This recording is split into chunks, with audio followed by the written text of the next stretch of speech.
Big Nasty. Yeah, Big Nasty, Hall of Fame Tampa Bay Buccaneer fan, baby. This is Mike Allstott, Tampa Bay Buccaneers, and you're listening to the Cannon Fire Podcast. Cannon Fire Podcast, brother. You ain't listening, and you're missing out. Woo!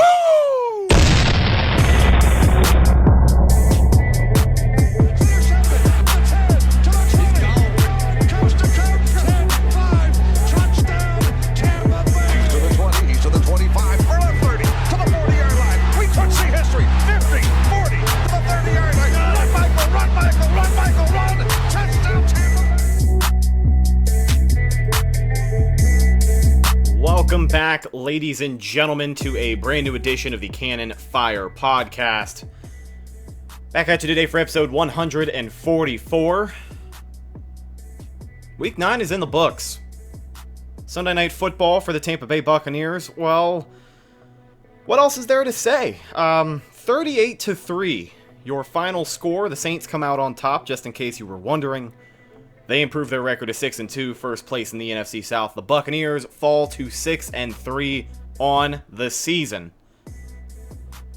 A disappointment, to say the least. I mean, like I said, there really doesn't feel like there's much more you can say. But, believe it or not, we do have a lot to unpack with this game, so we're going to go over all of that and more on today's show. I'm your host, as always, Rhett Matthew.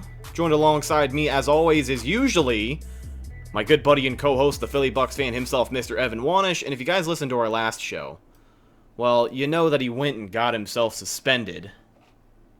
And he's actually in Orlando right now.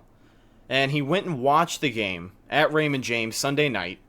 He was kind of a game time decision, 50-50 for the show today. And unfortunately, when push comes to shove, we had to roll him out. So, filling in his place, and a very special guest of the show, Mr. Ren Daxt of the Pewtercast. Ren, I hope you're doing as good as you possibly can, because I'll save you the trouble of asking how you're doing. Thanks. I'm going to Lou Gehrig, Evan. He's now known as Wally Pipp. Your older viewers may know what that means. Do you know what that means? No. I know who Lou Gehrig is, but that's the extent. Do you know what he's famous for besides getting Lou Gehrig's disease? I mean, I know he was a baseball player. Okay. He played the most consecutive games in a row till Cal Ripken broke it. Got back in 93 maybe. He played like 2,500, or maybe it was, I don't know how many it was. Might have been 3. It could have been 6,000. I doubt it. But he was known as the Iron Horse because he never missed a game. But the reason he got the start was because the third baseman for the Yankees named Wally Pipp got injured, and no one ever heard from him again because Lou Gehrig played one game and never came out again. Anyway, that's my joke about Evan never coming back. I'm all right. I got to go on last night and talk about it, and I watched a couple other pods today and then talk about it. None of them really made me feel any better, to be honest. It was just,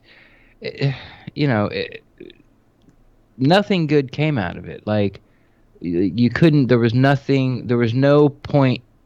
you can put a flashlight on and say, well, here's something you can build for towards the next week. It was just, it was a division game, and that's what makes it worse, because the game plan on offense and defense was so poorly thought out that you can't throw the tape away because it's a division game, and like, you really can't just put it up to, we don't play these guys. Like, everything, it's not like they didn't play these guys a lot. It's not like they didn't know what they expect. They've already played them once. Yeah. Like, it's the only team that they've played twice so far.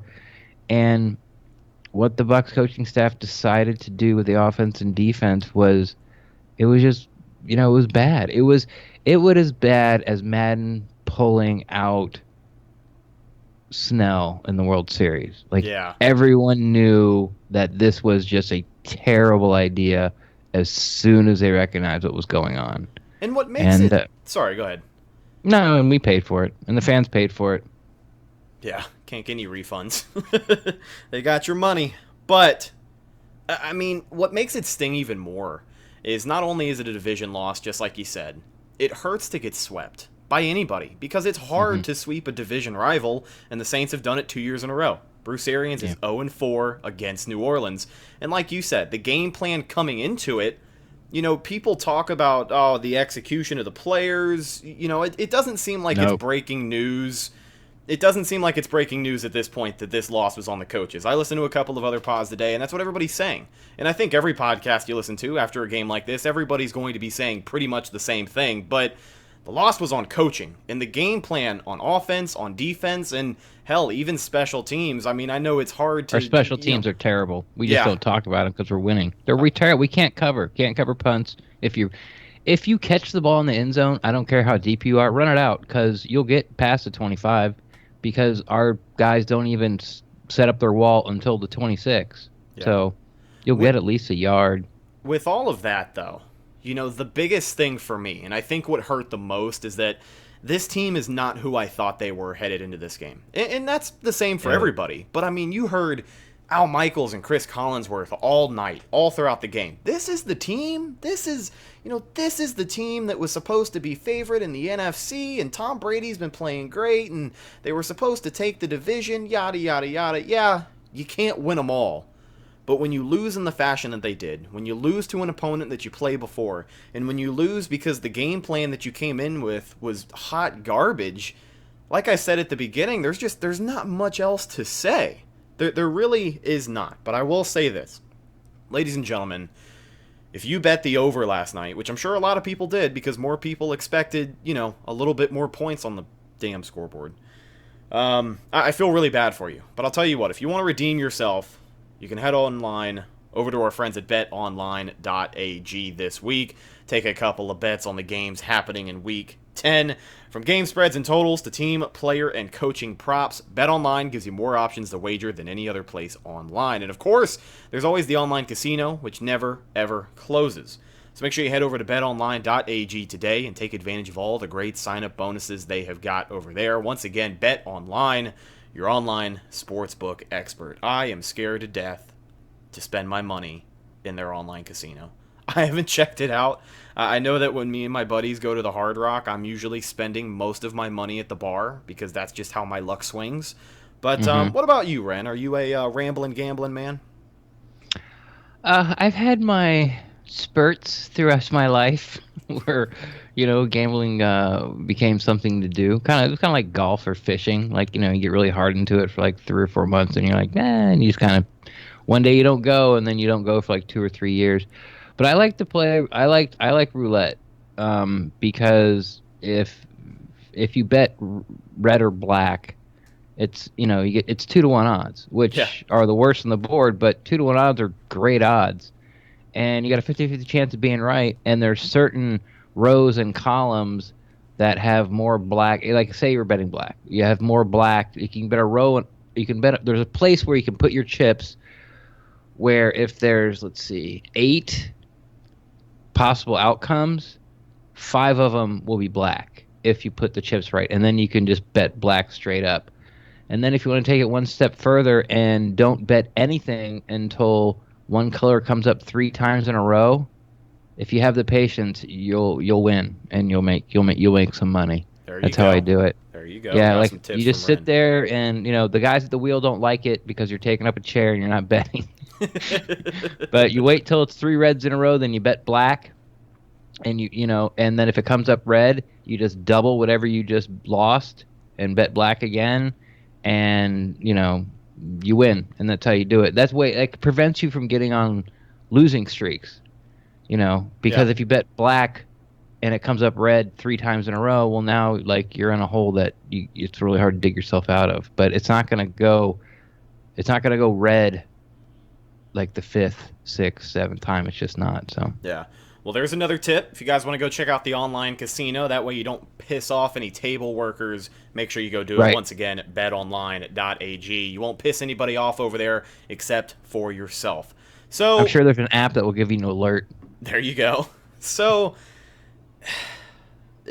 this is the biggest thing that I have heard coming out of the game, and I wanted to gauge your thoughts on it because I've heard some people say that, it carries some validity, and I've heard some people just shut it down completely. But the Buccaneers on primetime, the red and pewter on a grand stage, just doesn't mix. Is it I know that the game plan coming in this week was terrible, but can the Bucks simply not play on primetime? Or is it just is it something that, everybody's overlooking because we always happen to play like shit on primetime?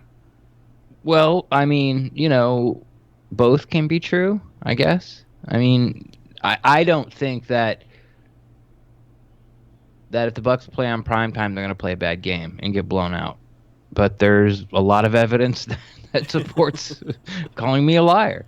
So, it's just one of those things. It was like when the Bucks couldn't win a game that it was like below whatever, like 49 degrees, because they never won one in history, or the Bucks could never return a kickoff, And until you do it, until you do it a couple of times, then it'll go away. No one will really talk about it anymore. That was supposed to happen this year. It hasn't. The 2 games that are prime time we lost, barely beat the Giants, and the other one got moved. Right. I think we got one left against the Rams. So yeah, I mean, I'm not sort of like the voodoo guy. I'm not the culture guy. If you can't explain it or explain to me how to get it, or show me, like, if you can't give me facts, then I'm not really gonna put any weight into it. Right. Like, does Bigfoot exist? Maybe. I mean, probably not. But don't sit me down an hour and a half and show me a bunch of talk to me about it when you can't show me any evidence.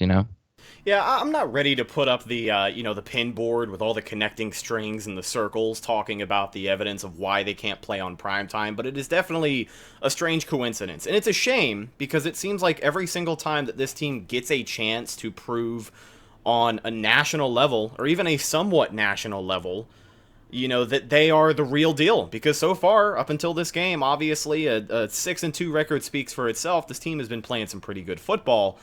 So it sucks, man, because it's every single time. When you're on primetime, everybody's going to be watching, and that's when you go into work that week and you're talking smack to all your friends. All the Bucks are going to whoop that ass this week, and then they just make you look like an asshole. And it's like, that's what this team does better than anything else. And, they're learning how to win games, but they are still just, I don't know, the games that you really need to win, it seems like, especially after this, crap in the bed the way that they did. And I think that's the most concerning takeaway of this, is that everybody thought this was going to be just, I don't know, not 38-3. Yeah. It was supposed to be a good game. Now, dare you say that we thought the Bucks were going to blow them out because he would look like an extra dummy. So no one's going to say that now. But yeah, and Brent and I say this on the Petercast a lot. It's not that they won or it's not that they lost. It's how they won and how they lost. It's like after the Giants game, it didn't feel good. Because it was the Giants. Yeah, we won, but it's how you won. And then the Saints game, where the division is riding on the line. Like, if we win that game, we're number 1 in the NFC we're number 1. This isn't me, thinking this. We're in the number 1 spot to get the bye week if we win that game, and we have a game and a half lead on the Saints. Because we have a full game up, and then if we lose and they win, now we're tied, but we had the next tiebreaker. Now, losing to the Saints, we are 2 games back. Because if they win and say they lose next week and we win, we're tied again, but they beat us head to head. Yeah. Twice. So for us to beat the Saints, for us to win the division, we have to finish. We can't tie the Saints. So we have to win 2 more games. We have to finish a game ahead of them, and we're already a game behind them. And we got 7 left to go. So, I don't think the sky is falling. I think the team's going to make the playoffs. I think this is more of an outlier offensively. Defensively, I have some worries about what other coaches have schemed up against us and seem to be working. But, I think we're going to be there in the end. It was just, like you said, I went on a couple of, I guess on a couple of Saints, pods and YouTube channels this week. And I was telling them, well, we're not the same team you played. And they're like, we're not either. I'm like, okay, but Like, like you guys been together for years, and week one, like Brady, barely knew the names of these guys, and then they go out there and they play worse. Yeah. And they all added me on Twitter, and they all, Cam Jordan said stuff. They're like, "Hey, Ren Daxt, look at this. Like, you don't know what the hell you're talking about. I told you." Like, everyone in NBC picked the Bucks. That's what we were doomed from the start. As soon as that happened, I don't know if you saw my tweet, but I put a picture up, and all I had to say was like, holy shit, because I have never, ever, ever seen that happen. And especially for it to happen against the Saints, that's when that terrible feeling started to creep in that everybody's all too familiar with. Yeah. Yeah, so, it's not like I was alone in this, but it made, like you said, it just made me look really stupid. Like, this coaching staff and these players, I'm emotionally invested in this team, and I went out on a limb and put my personal reputation, which whatever that's worth, out there, and now I'm having to hear it because they epically failed. Like, it could not have been worse. It couldn't have been. Yeah. It couldn't have been. Maybe some more turnovers. Maybe Brady's leg falls off and he's done for the forever. Like, that's the last game of his career. But the way they played on the field, the defense gave up a touchdown every time the Saints had the ball, except for a fumble on the 2, and then Mike Edwards knocked the same guy. He had the first down catch like inside the 10. Mike Edwards hit him and he dropped the ball. And they called it incomplete and they kicked the field goal. It should have been 38, like should have been like 45 to nothing at the half. Like the defense, they didn't punt until the fourth quarter, and that's because they quit trying to score. Yeah. Now, you mentioned Brady. I want to go over his day. Sure. Obviously, the stat line speaks a lot more than people who watch the game, but 22 for 38, 209 yards, no touchdowns, 3 interceptions. 2 of those picks, one of them was just a hope and a prayer, and the other one, the first interception of the night, was one of those Houdini plays that I feel like only happens to Tampa Bay. It was off the hand of a lineman, off the hand of another lineman, and then the linebacker, I think the D lineman, came down with it. But the other one happened with the Antonio Brown miscommunication. I know that missing Ali Marpet was going to hurt this offensive line. I thought Joe Haig wasn't terrible. No, he played fine. But the glaring issue after this week, and I mean, it seems like it's mentioned every single week, Evan is on record as calling this guy an average left tackle at best who plays terrible games every now and again. And this was just another terrible game for him to put under his belt. That's big number 76, Donovan Smith. What the hell, dude? Like, when... at this point, I think it's just too late. Like, I think you have to ride the season out with him. But do you think it's just all but confirmed he's not here next year? No, and of course not. He's due $14 million next year. Yeah, like he is who he is. We went through this thing with Jameis last year, where it's like, all right, like all the stars are aligning. Like it's BA. It's a new offense. Coach believes in him. He's gonna let him sling it. Look at all these weapons he got, and he failed. And now it's Donovan Smith. Like, okay, we got a guy quarterback. He's going to get the ball out quick. He understands the offense. He can read defenses, It's his free agency year because his money next year is not guaranteed. Like, he has to step it up. And year 6, he's still the same guy he was in year 1. He's just terribly inconsistent, which is fine. You can't have Pro Bowlers everywhere. I'd like to have a better left tackle. But, you kind of got to ride with him, but not at what he's going to make next year. No way. Like, I said it, the only way Donovan Smith has remotely a chance coming back, and this isn't going to happen, is that he takes, 50% off. Like, I'll play for $6 million. And they might consider it. Because what you can get for $6 million at left tackle in the free agency market ain't going to be very good. And it, I started saying it after week 2, like the left tackle position is now on the table for a first-round draft pick or a tackle position, whatever you want to do with worse. Yeah. But I agree with you. I don't think it's a time to put Hagan at left tackle because that's the only position he really didn't play. Like he played both guard, center, and left tackle through his pro career, and I don't think you really kind of want to flip flop Tristan Wirfs over there because at the end of the day, you're 6-3, and you've only lost to 2 teams. Yeah, very true. And you've looked good doing it. And your defense has played some lights out game, and your offense has put up lots and lots of points. So it's no time to hit the panic button. It was just really disappointing that for some reason the Saints offensive and defensive line owns the Buccaneers, and it doesn't matter who's there. Yeah. Like, we can't get any pressure against them. They run against us, and we can't stop them no matter who they line up against our offensive line. Our offensive line just came off 2 games where Brady got hit once. No sacks. He got knocked to the ground 1 time. Past 2 games. And they come out there, and right from the jump, Brady was uncomfortable and seeing ghosts a little bit and dumping the ball off early. And then besides that, he wasn't accurate with it. So 3 and out, 3 and out, 3 and out. You're down 21-0, and it was over. It was beyond over. Yeah. Now, going back to the game plan, the offensive game plan in particular, when you're down 21-0 before you know it, I can understand abandoning the run game, but when it comes to mixing it up on offense, the Bucs were record-breakingly bad. They only ran the ball 4 times. Mm-hmm. I'm pretty sure that they had mentioned at the end of the broadcast that is an NFL record, but 4 attempts on the ground. I understand, like we said. 5. The kneel down counted as 1. There you go.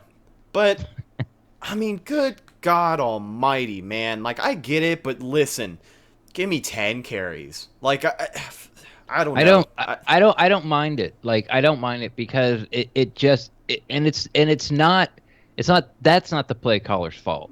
It's the complete lack of execution or the plays he was calling in the passing game. But they went 3 and out in the first series, and they ran the ball once. And they didn't run it on first down. They ran on second down. Did the same thing the second series. There's your 2 runs, 2 or 3 runs from Ronald Jones. By the third time you got the ball, you're down 14-0.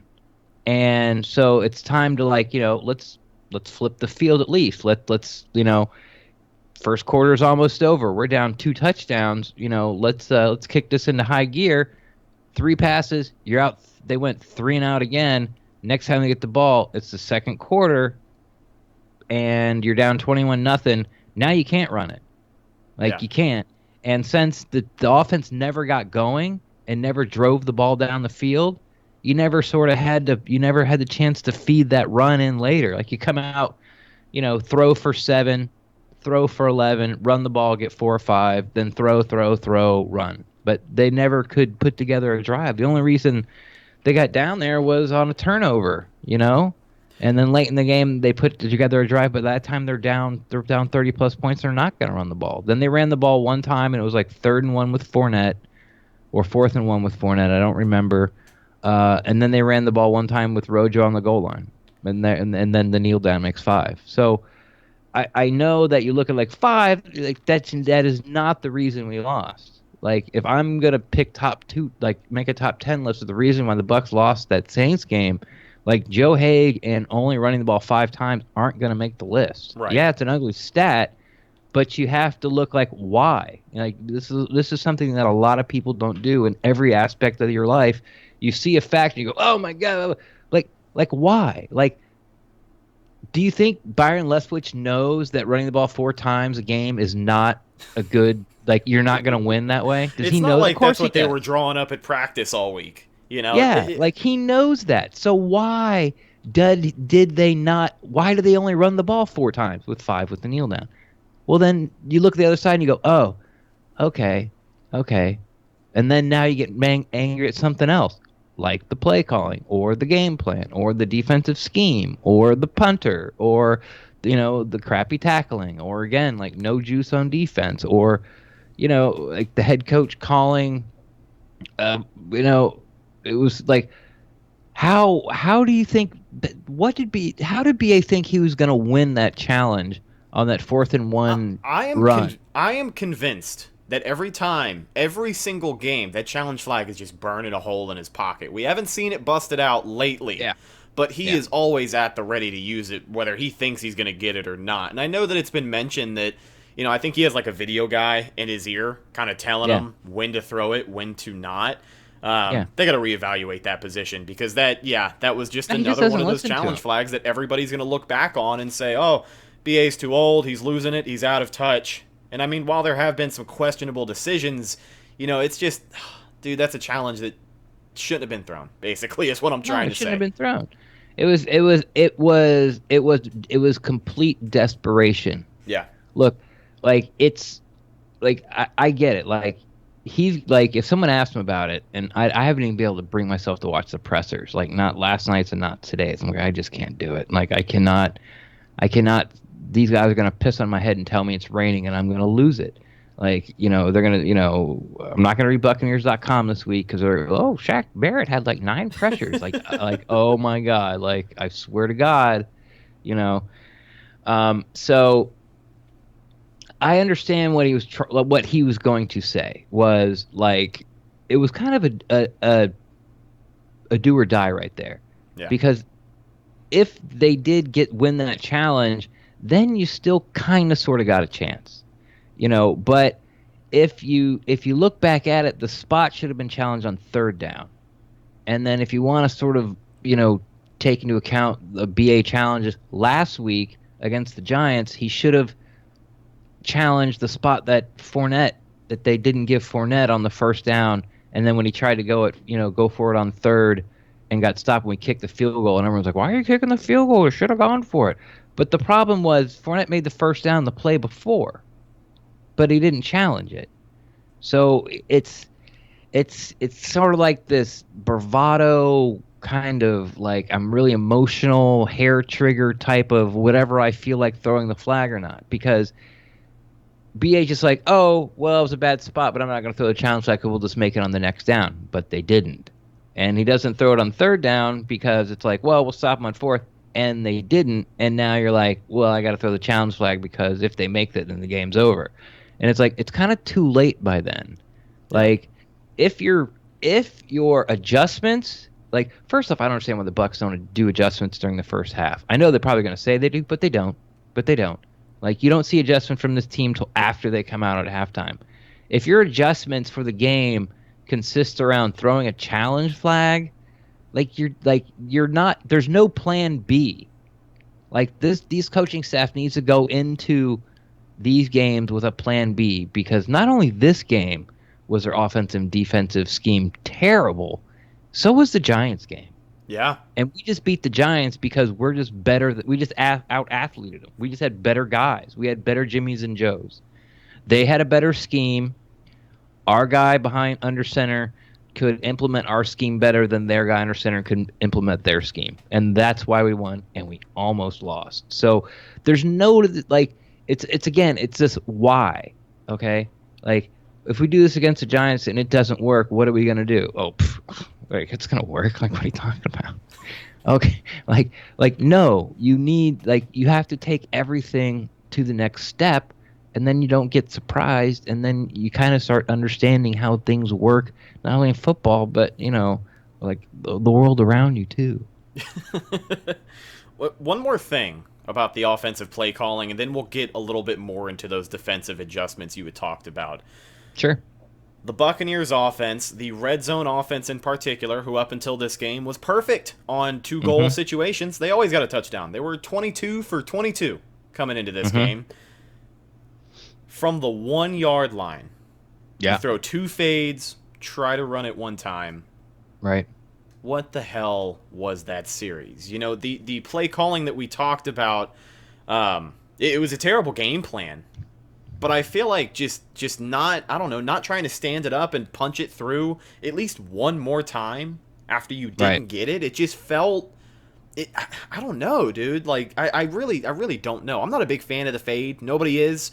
We've seen Tom Brady throw them before, but I mean, even Tom Brady's not going to hit it 100% of the time. And it's just, it was one of those things where it was like, do they even really want this touchdown? Like, do they really even want this that badly? Because it looked like a failed attempt and then 2 throwaways. Like, I don't know. It was just ugly as hell, and it was the biggest low light of the offensive play calling.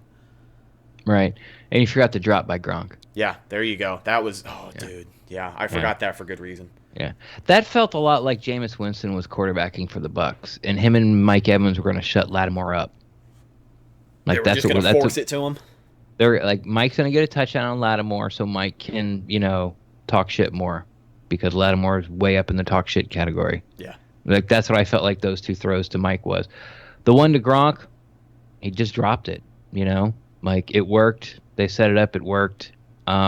And the one to Rojo, I was surprised it stopped. I think Rojo is one of the best in the league at getting the ball in the end zone from like 6-7 yards in. Like I think he's really good at it. I was shocked he was stopped. But yeah, I didn't like the fade on first down. They weren't even on the same page, and I definitely don't like a fade on fourth. Like, I don't care your one-on-one is. If you're gonna then go inside and make it a slant. It's just like such a low percentage play to take at fourth down of all downs. Yeah, you're throwing it in a very small square yardage spot, and you have to throw it over or through another guy. It's three defenders against one. It's the back line, it's the sideline, and it's the cornerback against Mike Evans and Tom Brady. Yeah. And and the ball, talk about doinks, the ball hit him right in the helmet. And bounced away, and it was just like, but it was just that kind of night. So yeah, it didn't even matter if we scored there or not. The game was so over by then. It was crazy. I think it was 30. It was already 31-0. Like the game was over. As soon as they went up 14-0, that's I think when most people were just like, all right, game over. Because the way that this team came out, as flat as they are, I know that, at this point we're somewhat used to the slow start by the offense. A 3 and out for your first drive sucks ass, but I think we're used to it at this point. But just I think the offense has come out and put points on the board a lot. I know not lately, like maybe the past 2 or 3 games. So I don't think that's really fair. Do I think the team has come out flat on defense? An offense, over the past couple of weeks, like there's no juice. Yeah, I do. But I'm not going to sit there and blame the offense, because not only that, the offense has a plus on every quarter. Like they've scored more points than they've given up in the first, second, third, and fourth. And they have, before this game, they had the biggest points differential. So the amount of points the offense has scored to the amount of points the defense has given up, that difference has been, the Bucks own that. Like they had the biggest differential. Yeah. So I'm not going to really sort of bang on the offense and be like, oh, look, they didn't start off well again. It's granted, it has been for the past 2 weeks, maybe 3. I'd have to think about it. But yeah, like I don't know what to think about why they don't bring any juice until it's too late. Like the defense doesn't sort of wake up until they get like a couple of, like, I don't want to say a couple of points.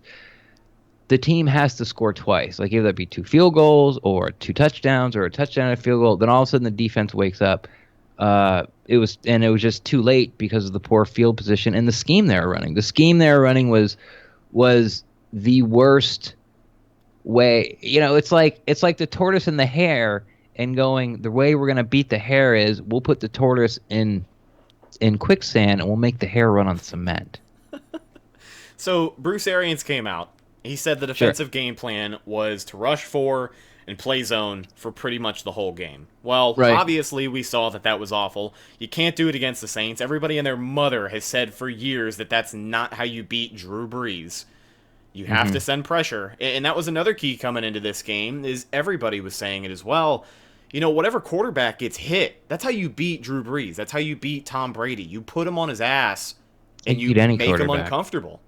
The Bucks didn't do it at all. They put 0 pressure on Drew Brees. He had all the time in the world to make his decisions back there. And another thing, too, he is not a quarterback that sits back there in the pocket and just throws over people. He did that all night. It was embarrassing. Like, it really was just... The game plan was awful. Like you had said, they didn't come out and play with any energy. And by the time they had finally woken up and realized what was going on, it was 31-0 at halftime. It was ridiculous. Yeah. And it was a game that, as soon as this episode ends, we're going to do what we can to put it behind us. I wish we could go back to complaining about a win, Right? Yeah, I miss that feeling. I really do. Exactly. Yeah, I understand what they were trying to do. What they were trying to do was they were thinking, and I don't know why they were thinking this, but they were thinking if their front four got more time to get to Breeze, then if he held the ball longer, then they would get home, and that's what they were going to do. So to make Breeze hold the ball longer is they were gonna play zone and make him come off his first read. Which, if you watch the game again, it worked. Like, he double padded, double clutch, double pumped the ball continuously in that first half of the game. He did. Like, he looked no, look no, look no. The problem was those four never got there. Yeah. And exactly. That's kind of been a common theme with this pass rush this season. It's, at this point in the season, you cannot, the Bucks defensive line, they just can't bring pressure with four guys. Evan's been saying it. We've been beating this drum for a little while, but it's clear as day, especially after the New Orleans game, when you have a team that's going to take advantage of that. But yeah, you can't bring pressure with four. That is not the strength of a Todd Bowles defense based off of what we had seen of the sample size from the first half of the season. And the game plan was terrible. I don't know why it went down like that. We keep saying that. I feel like we're talking in circles here, but you get what I'm trying to say. It was just, it was bad, guys. Like, this is, Yeah, they just came off playing the Giants with basically, they tried to send the same defensive game plan was, we're going to get home with four against, a bottom five offensive line to possibly, definitely a top five, maybe the best offensive line, and try to do the same game plan and switch out quarterbacks with Josh Allen and Drew Brees.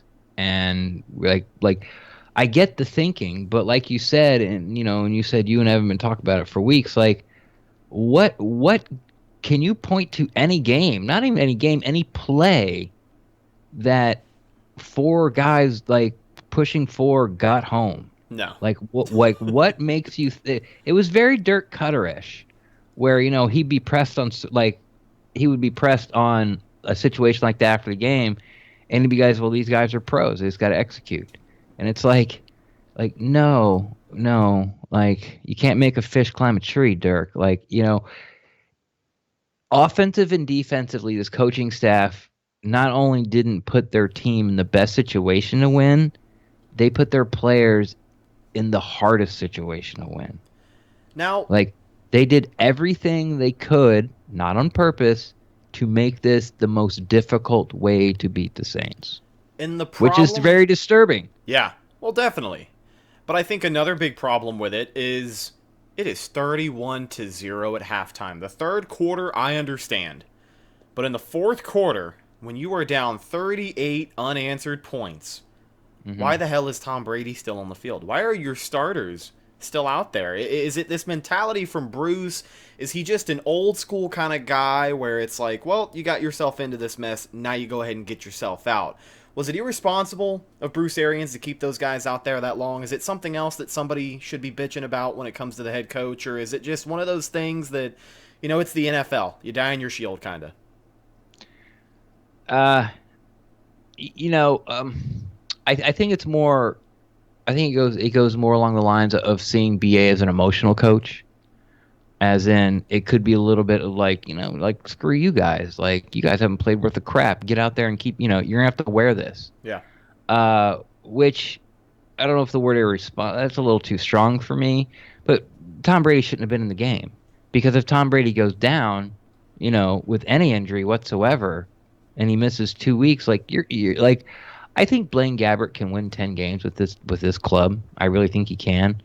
But if you're looking to make a deep playoff run and, get to the Super Bowl, Tom Brady's got to be under center to make that happen. Yeah. It just has to happen. So, yeah, I mean, I really, when I watched the game live, I really didn't think about it. And I think it was because I was so mad and embarrassed. Like, I didn't care, Right. Like, I didn't care Tom Brady was still out there. Like, I didn't. I'm like, there's the ball. Go score. Like, that's what you have to do. Let's see a score. Come on, do it. I don't want to get shut out. And maybe BA was thinking the same thing. I don't know, But after the game was over and you start thinking about what you just watched, it was like, why in the hell was Tom Brady in the game in the fourth quarter, like, at all? Yeah. Like, maybe he didn't want to put up the white flag that early, but,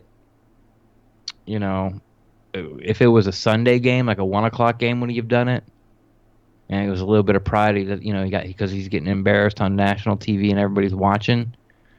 So he wanted to fight to the end. I don't know, but like you said, it wasn't a good idea to have Brady on there.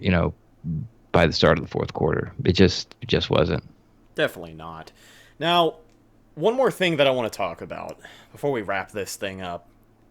We haven't really talked about anything good. There are no silver linings from this game. I am going to attempt to bring one.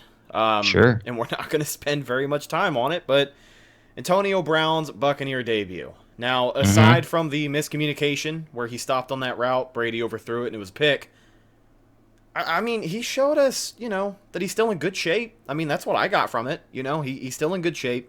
He made a couple of good catches. He made that one contested catch that I was impressed with. And, yeah, that's it.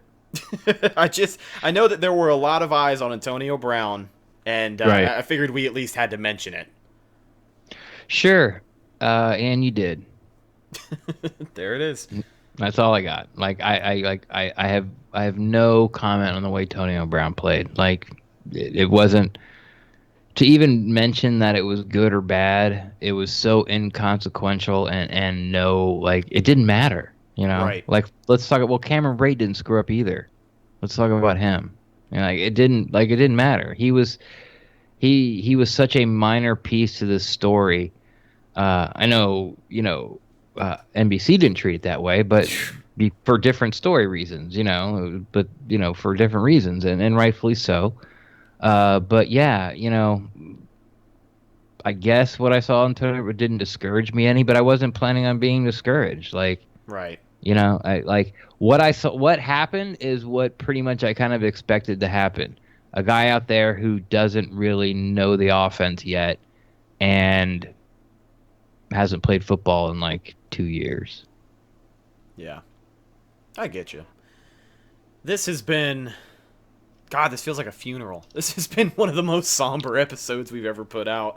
And no, right. We don't have a lot of great things to talk about, but I do want to kind of ask you and go over this. One last thing. Sure. No, don't hit the panic button. I think people are forgetting. I think now that we've had a little over about 24 hours to sit on this, the Buccaneers are 6-3. Yeah. 6-3. A much better position than they've ever been in the history of our podcast. I'm pretty sure your guys' podcast as well.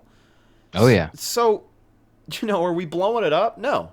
Do I think anybody on that coaching staff needs to be fired yet? No. But what bit of reassurance, if there is any, Sure. What bit of reassurance do you think you can tell people out there? Because it's not... I mean, it's not the end of the world. You can't win them all. It sucks to lose this one. Sucks to lose to the Saints in the fashion that you did on a national stage because nobody's going to shut up about it for a week. Right. Well, I mean, what is the attitude moving forward? Well, I guess the best thing I can say, and I believe all of this, is if you've watched all the Bucs games, like this is the outlier. Like this is the one that doesn't make any sense. This is the Russian judge score. This is the one you throw out. Yeah. So like I said earlier, everyone on NBC picked the Buccaneers to win this. It was just as much shock to everybody everywhere. But this happens all the time. Like the Steelers almost lost to the Cowboys. The Packers just lost to the Vikings. The Seahawks just dropped 2 in a row. Kind of a good week to lose. All the NFC teams lost. Yeah. So I mean, this is what happens. Now, it hurts the most because it's the Saints and you're supposed to play the best against these are supposed to be close games, especially between two good teams. Like two good teams that are rivals, like one doesn't go in and blow them out. So you just kind of scratch your head about that. But honestly, you just got to kind of snap and clear this. And the main thing is NFL's a week-to-week league, man. And you know it, and everybody knows it because, just when you think you had it figured out, everything changes. No, not everything changes. A team that you thought was really good had a bad game and barely wins against a crappy team or loses to a crappy team. And you don't reset all the power rankings. You just go, well, that's why they play the games. They get paid too. And that's what happened. So, yeah, I think this is going to be the outlier and just try to get it out of your head as soon as possible because, you'll drive yourself crazy, with anger and frustration about how bad, trying to dissect this game. It was a Yeah. crappy game plan, period, on both sides of the ball, period, end of story. Yeah, there really wasn't a lot, like you said, there wasn't a lot to dissect going into this. It was just bad. That's Yeah. really it. This should have been a 10-minute podcast. Just it was bad. Let's move on. So Right. with Yeah. all of that being said, great point, Ren. And one last thing, I know that it's been tossed around as well, but the year that the Buccaneers won the Super Bowl, they were also swept God. by New Orleans. Yeah. So, I don't know. Just I don't, something for people to grasp onto.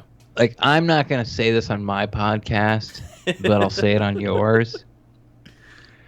The amount of times that the guys at Pewter Report, I'm talking about Scott Reynolds and Mark Cook, try to compare Buccaneers teams to the 2002. Like, 2002, that was 18 years ago. Yeah. Like, quit doing it. It's not even the same game. It's not. It's not even, like, the rules are completely different. Like, quit. Like, do you think the Steelers go, oh well, remember back in 1963 when the Eagles beat us that bad? Like what are you even doing? And the sooner they get their lips surgically removed from Warren Sapp's anus, the better. Because I'm tired of fucking hearing about, well, Warren Sapp said this, or Warren Sapp is a pig. He's an ambassador for only himself and not the Buccaneers, and he's not a good person. And just, like, quit. Who gives a shit what Warren Sapp has to say or Warren Sapp did 2 decades It is the nostalgia factor. I can tell you a somewhat similar situation that I have found myself in. It has nothing to do with football, but I grew up with an N64. I love the N64. It was my first console, the Nintendo 64. Picked it up 15 years later, and that controller is a piece of shit. I had fond memories of that controller. Right? I played some great games with that controller. I remember Mario Party. I'd scab the bottom of my hand, rotating the middle joystick on some of the mini games. And like I said, once I had, some experience with a little bit, the game has changed. It is not the same game. Controllers are not the same as they used to be. No. So I guess a video game analogy there. But that's the nostalgia factor, man. People love nostalgia. I mean, anything to just slightly remember the glory days. Oh man, this is just like that time, gets everybody going. But it's not. And I'm all for nostalgia too. If you like, then pop, blow the dust off the VCR and pop in the VHS test and watch the 2002 game. Just don't talk about it publicly because no one freaking cares. We just lost 38-0 to the Saints. Do you think I give 2 fucking rats ass what happened in 2002? I mean, it's a fair point. It is a fair point. Ladies and gentlemen, I think that's just about going to do it for this episode of the Cannon Fire podcast. I'm kind of glad we're done with this one. I'm just so glad to have this game behind me. I really am. Like that's what it is at this point forward. Ladies and gentlemen, if you're still listening, I hear they were glad that it was behind them too in 2002. Right? After their second loss. Yeah, after they got swept. A lot of guys in that locker room, I'm sure, were relieved. They were really glad that this game was behind them. They went home and played Super Mario 64. There you go, on their busted up controllers.